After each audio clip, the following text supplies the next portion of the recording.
ہمیں عقیدوں کی صحت کا لحاظ رکھنے کی تلقین کی گئی ہے، اور عمل کی قوت عقیدے سے ہی پیدا ہوتی ہے۔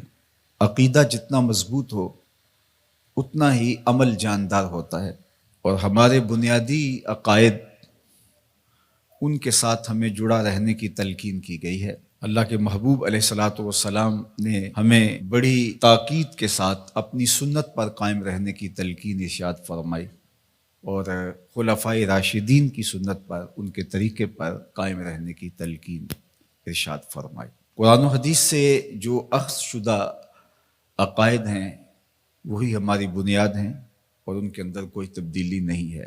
علیکم بسنتی فرما کر کے اس چیز کو وضاحت کے ساتھ بیان فرما دیا، اور یہ بھی ارشاد فرمایا کہ تمہارے اوپر جماعت کو لازم پکڑنا ضروری ہے، اور یہ بھی ارشاد فرمایا اتبعوا السواد الاعظم فإنه من شذ شذ فی النار، سواد اعظم کے ساتھ وابستہ رہو، جو ان سے بچھڑ گیا تو وہ آگ میں چلا جائے گا۔ اس لیے کہ مسلمانوں کی جماعت کے ساتھ جڑنے میں ہی عافیت ہے، الگ راستہ اختیار کرنے سے یقیناً انسان نقصان میں جا گرتا ہے۔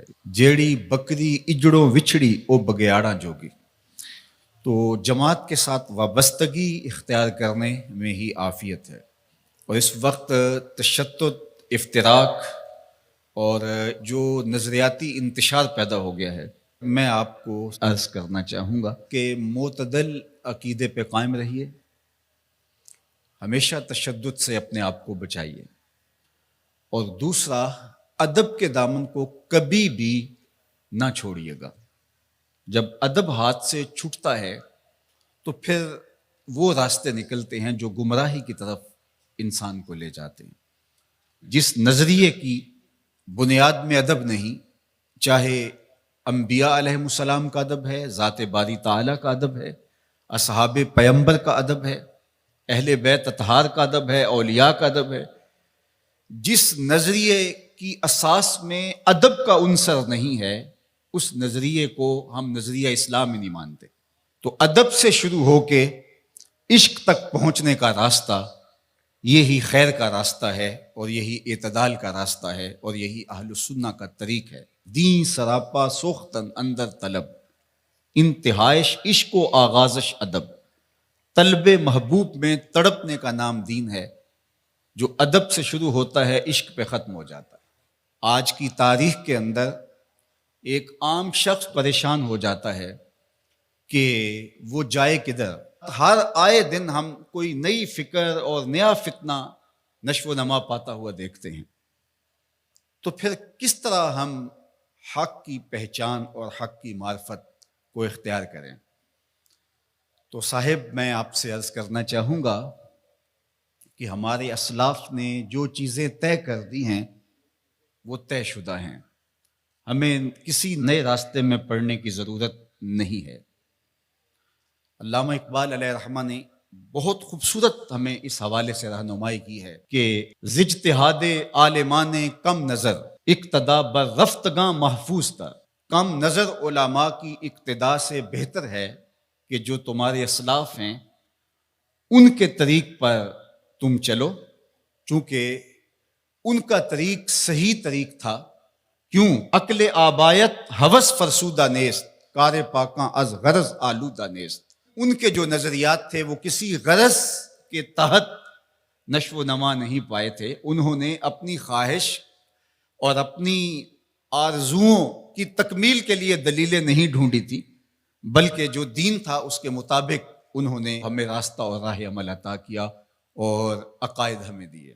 ایک بہت بڑا نام امام الحرمین امام ابو المعالی الجوینی رحمۃ اللہ تعالی علیہ، جب ان کا آخری وقت آیا تو اپنے شاگردوں کو اور اپنے پاس جو لوگ بیٹھے تھے ان کو گواہ بنا کے ایک بات کہی، اور کہا کہ میں ایک گہرے سمندر میں پھنس گیا ہوں، اور میں نے اسلام اور اہل اسلام کے علوم کو چھوڑ دیا، اور میں ایسے علوم کی تلاش میں سرگرداں رہا جن سے مجھے منع کیا گیا ہے، اور اگر اللہ کی رحمت میری یاوری نہیں کرتی تو میں سب سے زیادہ اللہ کی رحمت سے دور ہونے والے لوگوں میں شامل ہو گیا ہوں، اور اب میری آخری سانسیں چل رہی ہیں، تھوڑی دیر کے بعد میں تم کو الوداع کہہ دوں گا۔